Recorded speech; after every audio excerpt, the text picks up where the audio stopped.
Oi, pessoal, bem-vindos de volta ao canal e bem-vindos a mais um Maratonei, porque a gente tá aqui pra falar de Sandman, a tão aguardada série da Netflix em parceria com a Warner. Mas antes de a gente começar, como sempre, não esquece de deixar o joinha se você gostar do vídeo, comentar aqui embaixo o que você achou da série, se inscrever no canal e acionar o sininho para receber as notificações. Nesse domingo, nós temos a review da season finale de Westworld, ao vivo, no canal. E na semana seguinte, começaremos House of the Dragon já patrolando tudo. Misa? Exatamente. Sandman é agora a série mais assistida da Netflix, não sei se na semana ou em todos os tempos, mas na semana pelo menos está sendo a série mais assistida da Netflix. E com razão, graças a Deus, todos os nossos medos não se realizaram. Não se concretizaram. E essa série foi absurdamente maravilhosa. Foi bem Eu boa. sou um grande fã dos quadrinhos, na época, desde que eu li ele lá pela primeira vez em 2006, quando eu comecei a ler. Era muito difícil de achar. Então a gente tinha que, procurar scan, era difícil pra caramba. E ainda assim, ela ressoou muito comigo, eu sempre amei ela demais. Eu li até a Sandman agora 2.0 aí, que começou, ele fez uma continuação de Sandman depois que terminou a série original, contando as histórias, e eu tava achando maravilhoso, acabei não continuando. Mas eu sempre gostei muito. E eu achei que a série conseguiu adaptar de uma forma muito respeitosa, principalmente, que é a parte mais importante. Ela manteve todas as coisas boas, ela acrescentou algumas coisas interessantes e ela foi quase perfeita. Mas visualmente também ela foi muito impactante, eu achei que ela Sim. acertou demais, assim, nas cenas. Principalmente no sonhar, O sonhar... sabe? Porque, tipo, o sonhar tem que ser uma coisa louca, psicodélica, as coisas que a gente imagina, a gente pensa nas coisas que a gente sonha todas as noites, eu sonho com cada coisa bizarra. Sabe que o sonhar teria que, sabe? Ele tem que brigar todos esses lugares com mitologias diferentes e tal. Daí nós temos ainda também a questão do visual dos personagens, que eu achei que ficou absurdamente incrível. E o melhor de tudo é que a essência desses personagens foi respeitada também. Não foi vulgarizada, não foi banalizada, sabe? Não foi feito para ser um clichê. Tudo isso se manteve, tudo isso foi muito bem construído e aí resultou numa excelente adaptação, assim. Principalmente o Sandman, que eu achei que ficou incrível, o Morpheus. Mesmo ele não sendo vocalista do The Cure, como era o desenho é mais ou menos parecido como se ele fosse, né? Talvez algumas décadas atrás ele até poderia ser, mas atualmente eu acho bem difícil. Mas ele pegou aquele corpo esquelético, assim, magrelo, assim, né? Todo muitas vezes curvado, né? Sempre com aquela cara blasé, chata do Morpheus. O que é bizarro, sabe? Porque ele lida com sonhos. Sabe? Ele é tão... Sono, né? Ele tá sempre com sono. Não, mas é aí que tá, a questão do ele Morpheus... precisa ter, porque a gente vê ele criando os sonhos e os pesadelos, e tu precisa ter, sabe? Tipo... Tá investido nisso, ter um pouco de criatividade, de paixão. Ele não parece ser essa pessoa. Ele não parece. Ele só não mostra. Tá tudo dentro dele, a morte é tão mais, sabe, porque animada e feliz do que ele. É que a morte entendeu o propósito dela, né? E acho que é um dos pontos... Pra mim, o melhor capítulo foi o capítulo da morte. Junto com o capítulo da Diner. Sim, mas pra mim esse aí foi o melhor. Eu acho que porque ele captou uma coisa que eu e alguns amigos que lemos estávamos com medo, que é como é que tu vai adaptar esses partes de Sandman que não são arcos pré-definidos de um roteiro, de uma história, que são só eles divagando. E eles acertaram em cheio, sabe? Tipo, porque Sandman é basicamente isso. Tipo, ele tem alguns arcos de história, mas a maior parte dele é um monte de maluquice do Neil Gaiman. E eles captaram a essência, assim, direitinho. A parte da morte foi super forte, foi super tocante, sabe? Tipo, eles não passaram um pano, assim, no que tava acontecendo. Ela levou uma criança morrendo, levou um marido morrendo, deixando a mulher sozinha. E logo depois a gente tem o contrabalanço, que é ele conhecendo aquele cara que não quer morrer, que daí foi extremamente divertido. Foi ótimo aquele episódio. É o mesmo episódio? É o mesmo episódio, é. o mesmo episódio. Parecia dois episódios Por diferentes, isso que é tão incrível. porque foi completamente diferente uma coisa da outra. Exatamente, porque são pequenas short stories, assim, que são jogadas e que compõem a tapestaria que é Sandman. Então, eu achei maravilhoso, pra mim foi o melhor episódio, botou a série lá em cima. O episódio do Diner também foi maravilhoso, e a conclusão desse episódio, que é o Sandman que é o mesmo episódio, eu acho. Do Sandman derrotando, então, o John naquela cena absurda, assim, visualmente absurda, dele ficando gigante, aquilo tudo assim, nossa... me satisfez, assim, completamente. Até a Constantine, e isso é uma coisa interessante que a gente tava discutindo essa semana, porque quem não deixou eles usarem o Constantine foi o J.J. Abrams, porque ele tá fazendo uma adaptação da Liga Sombria. E aí ele disse, não, vocês não podem usar o Constantine.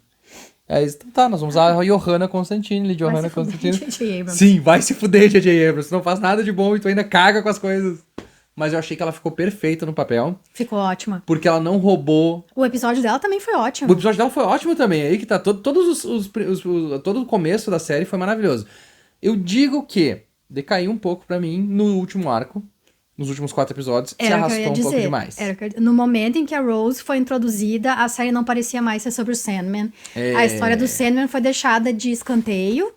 E era uma coisa tão importante pra ele, sabe? Que era ele se readaptando a estar lá no Sonhar, e sobre a Luciene, e sobre essa batalha entre os dois, a briga entre os dois. E ficou muito focado nessa personagem que pra Isso. mim... Não colou tanto. eu não queria saber sobre ela. É. Eu acho que o conceito dela é interessante, Sim. sabe? Mas construir tudo em cima dela. Mas eu entendi também que é porque Delírio queria fazer com que ele matasse alguém do próprio sangue, isso seria imperdoável, e etc, etc, etc. Porém, contudo, todavia, né? E na verdade. Delírio não, desejo, né? É o desejo? É desejo aquela. Desculpa. É desejo. Eu confundo. Desejo, delírio. E tem também Delírio o vai desespero aparecer. também, né? Delírio vai aparecer depois e tu não vai confundir mais. Desejo. Quando o delírio aparecer, tu não vai mais confundir. Eu vou com certeza. continuar confundindo. Vou continuar confundindo delírio, desejo, desespero. Desespero também é bem fácil de tu identificar, porque isso que eu achei muito bom também, os perpétuos estão muito bem representados ali. Gostei de todos eles. Inclusive, tava lendo hoje uma curiosidade, que Desejo, o ator que fez... que interpretou, entrou em contato com o Neil Gaiman pelo Twitter e disse assim, quando ele falou assim, anunciou, estamos fazendo Sandman, ele disse assim, vocês ainda estão fazendo audições? Porque eu estaria interessado em interpretar Desejo. E aí, tipo, não falou mais nada, mas tipo, ele conseguiu, tá ligado? Sim. Então foi tipo pelo Twitter que ele descobriu. Muito bom, parabéns. Sensacional. Parabéns. Achei que foi muito legal a representação de Desejo, porque foi uma coisa muito inesperada. E quando a Unity inesperada. disse que ela casou com um cara de olhos dourados, eu tipo... Peraí, isso não pode ser uma coincidência. E demorou tanto pra eles revelarem isso, sabe? Foi genial. Mas assim, até depois eu fui dar uma relida no arco, porque eu realmente não lembrava, eu tinha completamente esquecido o arco do Vórtice, que é ligado com o do Corinthians. Eu lembrava muito da parte do Corinthians, que eu achei que foi muito marcante. O Corinthians também maravilhoso. O Corinthians é maravilhoso, o arco dele é muito legal, mas aí eu entendi o que eles fizeram. É porque como os arcos são muito próximos, eles acontecem com as duas histórias correm em paralelo, eles meio que, então vamos juntar. Só que não tinha todo o peso que tinha pra juntar esses dois e o clímax não foi anticlimático. Né? Tinha tanta coisa em jogo e foi, sabe? Foi, tipo, foi tão simples. Como é que eles não pensaram nisso antes? E eles dificultaram tanto ao longo do caminho, sabe? Que, tipo, eu entendo, assim, tipo, eu sei por que eles fizeram isso. Eles não se desvirtuaram tanto da HQ, mas era um pouquinho chato. Foi um pouquinho chato, foi um pouquinho arrastado. Foi. Meio que deixou a desejar não um foi pouco. tão interessante quanto o que estava acontecendo na série até então. Porque nós tivemos ali a outra coisa que foi maravilhosa também, foi o Inferno e o duelo com o Lúcifer, que foi absurdamente incrível e perfeito, assim, eu achei que ficou maravilhoso. A Brienne de Tarth como Lucifer. a Gwendolyn Christie como Lúcifer ficou incrível. E aí eles fizeram tão diferente do Lúcifer da Netflix que graças a Deus que eles fizeram tão diferente, assim. Porque nada a ver aquele personagem, nada a ver aquelas histórias dele. Se um dia fizerem um spin-off de verdade de Lúcifer, vai ser bem diferente do que foi feito naquela série. Só que, tipo, é uma bastardização do personagem. É que a gente tem que pensar, não é uma bastardização, é uma assim. popularização, entende? Eles fizeram pra TV... Misael, eles fizeram pra TV aberta. Tem uma grande diferença entre tu fazer uma coisa pra TV aberta e tu fazer uma coisa pra streaming. Ok, mas aí tu pega... o problema todo do Lúcifer é que tu pega um personagem, aí tu pega a ideia inicial, só assim, os 3 linhas de plot sobre qual é a origem dele ali, e tu desvirtua completamente ele pra fazer uma coisa completamente genérica. É só uma ideia, o Lúcifer que saía do inferno e foi Mas pra então Terra. mas aí que tá, Pronto. não adapta a droga da HQ, entendeu? Eles Porque não a HQ era muito adaptaram diferente. a HQ. Mas eles usaram a premissa dela. Eles O usaram a quê? premissa O quê? dela, eles usaram tudo, eles usaram o personagem, entendeu? E aí fizeram uma coisa que é O completamente personagem não é genérica. da HQ, né? Pelo amor de Deus, Misael, é Lúcifer. Sim, mas é baseado na HQ, no Só Lúcifer a da HQ. premissa. O personagem também é baseado no Lúcifer da HQ, ele tem um bar e tudo isso que acontece com o Lúcifer da HQ. Porque aí que tá, quando tu vê Sandman e tu coloca do lado, eles viram, da fuck? Enfim, é outra discussão pra outra hora. Mas eu gostei bastante da Gwendolyn Christie, eu quero ver muito mais ela agora, porque ela provavelmente vai aparecer mais na segunda temporada, com todo o plot que vai envolver ela. E eu gostei dessa estrutura, porque ela não fica cansativa. Porque tu tem vários arcos dentro de uma temporada que meio que se entrelaçam e tal, e que dão pano pra manga pra outros, né? E não fica cansativo. Porque tu não fica enrolando, sabe? Tipo, tu Tu não fica resolveu. arrastando o mesmo plot até o fim. Porque eu achei que a temporada toda fosse ele tentando achar as coisas dele. Exatamente, porque parece, né? Tipo, E pensando, eles, vai ser eles isso. construíram tanto o personagem do David Tullis que eu achei que ele fosse ser, sabe, que ele fosse durar mais na série. É, ele não durou. Talvez Mas se ele tivesse durado mais seria mais interessante. seria, do que ter mas, a Rose. mas aí desvirtuaria, porque a série não é sobre isso, entendeu? A série é. Tanto é que o próprio HQ, ela tem esse primeiro arco dele procurando os negócios e ele resolve super rápido aquilo ali e vai adiante, porque tem um monte de coisa pra resolver. E é bom isso, porque daí tu não fica estendendo mais do que deveria. Tu já desenvolveu bem o personagem, toca a ficha e vai embora. Né? O Corinthians, eu gostei bastante dele, assim, eu acho que é um personagem bem bizarro já na história Muito original. bizarro. E eles botaram um ator bom, fizeram a história dele super legal, assim, super direto ao ponto, assim. E divertida. Divertida. Porque é uma convenção de serial killers, Muito pelo legal amor aquilo. de Deus. E aqueles malucos tudo ali, tudo aqueles. Todos os estereótipos que a gente normalmente vê. A gente gosta muito de ver séries sobre serial De killer. true então, crime, é. de true crime, então tu vê aqueles caras ali que, tipo, vários deles são muito parecidos com os que existem de verdade. Então, é muito massa, é muito legal. Teve o Vórtice ali, o Dollhouse, que foi um pouquinho chatinho, assim, que acabou atrapalhando um pouco, né? Que é o nome desse arco dela, Dollhouse. Mas que não chegou a estragar, assim, pra mim a série. Aham. É literalmente isso, ela só deixou um pouquinho mais arrastado o final, mas não a ponto de estragar ou de comprometer a experiência, né? Porque toda a série é tão maravilhosa. E uma coisa que, tipo, a primeira coisa que tu vê, que chega a dar vergonha, assim, é quando eles anunciaram que vai ter diversidade na série, que a morte vai ser negra, que a Lucienne vai ser negra, vai ser uma mulher Aquela negra. atriz que faz a morte, eu adoro ela. Eu não lembro onde é que eu vi ela, eu não também sei não o nome lembro. dela, mas eu sei que eu já vi ela antes, que eu gostei dela antes e que eu adorei ela aqui. É uma Ela é excelente maravilhosa. atriz. Não Eu vou só tentar, ela. vou procurar descobrir. E como a própria A Lucienne também também é é maravilhosa maravilhosa. também. E assim, Sim. aí fizeram todo aquele drama, daí o New Game tipo dizer, porra, a gente parece que é só é um problema dos brasileiros com que eles acham que eles sabem como é que é Sandman e eles ficam querendo cagar regra, tá ligado? E isso dá uma vergonha do cacete, assim.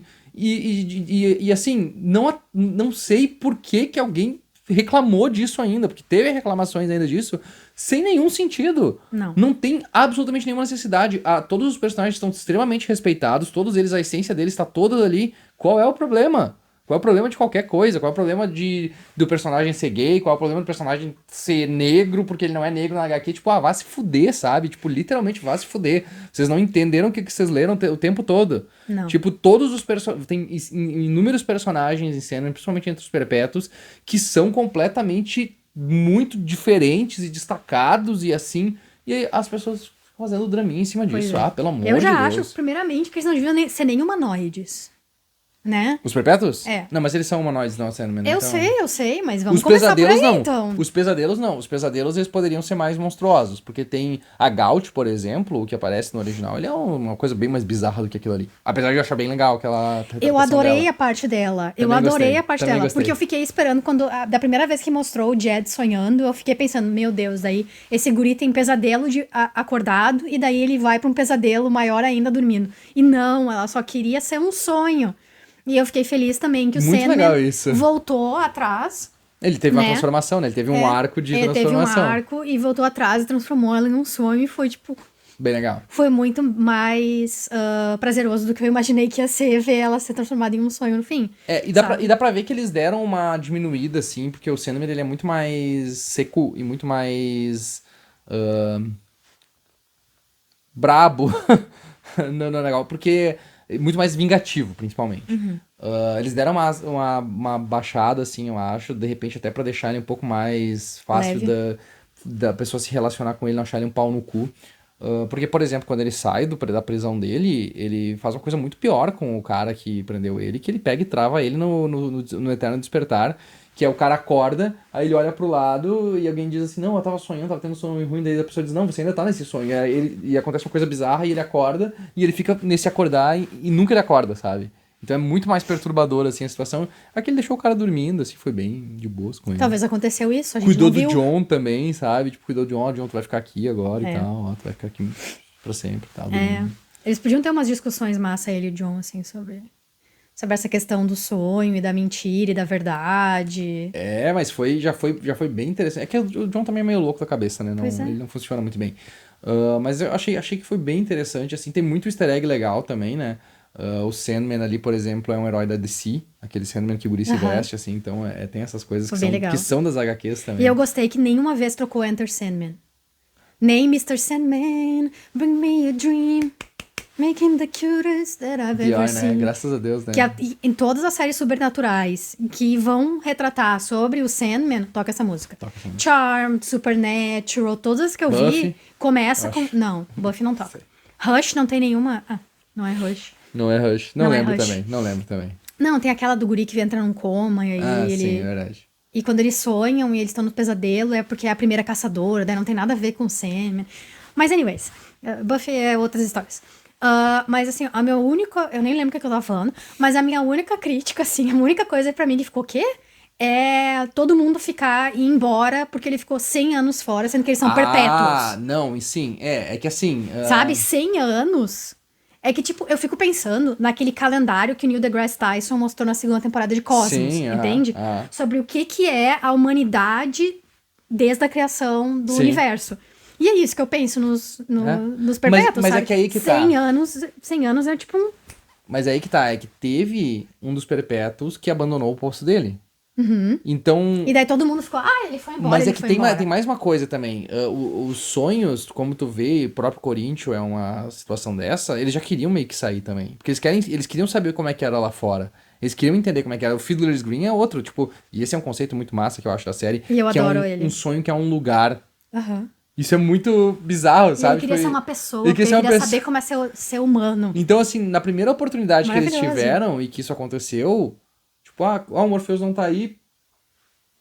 Boa, bora embora, tá ligado? Vamos ver o que tá acontecendo nesse mundo Porque aí. pra mim, isso só pareceria um tempo muito grande pro próprio Sandman, que teve que ficar pelado dentro de uma bola por 100 anos, sem fazer exatamente. nada. Mas pra eles, isso pra mim teria Mas aí, parecido aí tu parar pra pensar disso, né? Tipo, nesse ponto de vista, assim, primeiro eles estavam loucos pra sair dali, não tinha ninguém pra regular eles, então alguns deles tinham uma índole mais Mas mesmo assim, disruptiva. até a Lucienne fala pra ele que ele ficou 100 anos fora, como se isso fosse um grande período de tempo no esquema das coisas. Pra tu ver como pra eles é. Pra eles foi. Mas não por deveria mais ser.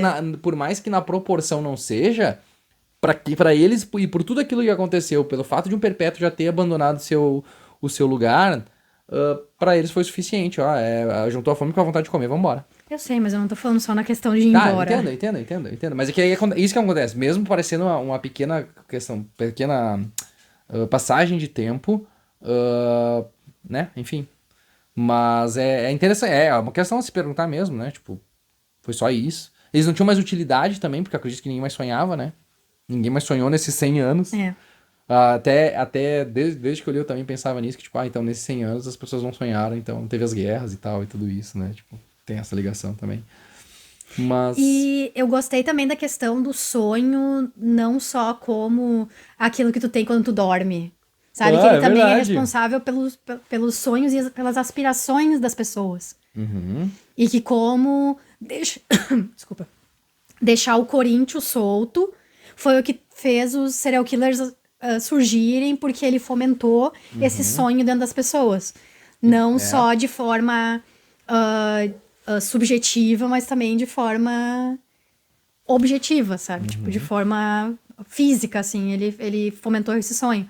E daí eu queria saber se agora que o Corinthians foi eliminado, se esse sonho morreria, sabe?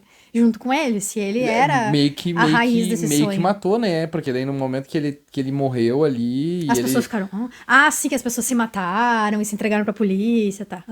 Mas um outro ponto também que é muito interessante é ele botar aquela analogia assim de... Eles dizem, nós vamos pegar e nós vamos acabar com o sonhar então aqui no inferno e aí quero ver, tu vê, daí, tu acabar com que poder que o inferno vai ter sobre as pessoas se tu tirar o sonho deles de sair daqui algum dia daí.